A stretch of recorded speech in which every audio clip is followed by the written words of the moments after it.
Welcome to our channel. Today we how to backup resumes and job applications with Google Drive folders, full guide step by step clearly. Open your web browser and go to drive.google.com. Log in to your Google account if you aren't already signed in. Once you're in Google Drive, locate the plus new button on the left sidebar.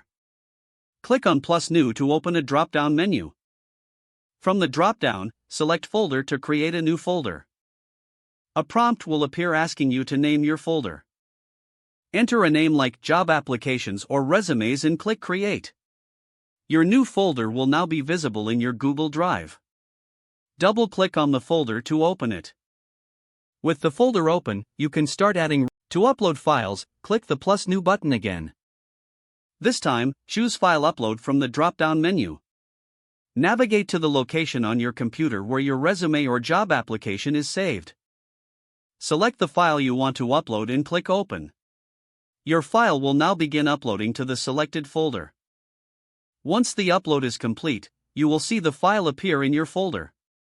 Repeat this process for any additional resumes or applications you want to back up. To keep your folder organized, consider creating subfolders. You can create subfolders for different job applications by clicking plus new and selecting folder again.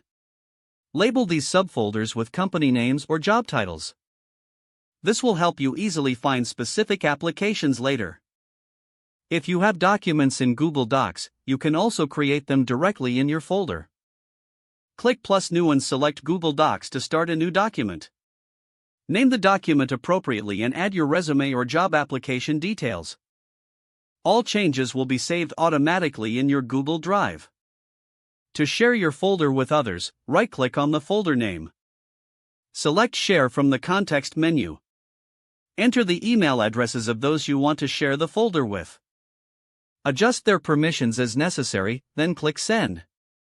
Now you have a well-organized backup of your resumes and job applications in Google Drive. You can access this content from any device with internet access. Don't forget to like this video and subscribe to our channel for more step-by-step tech guides.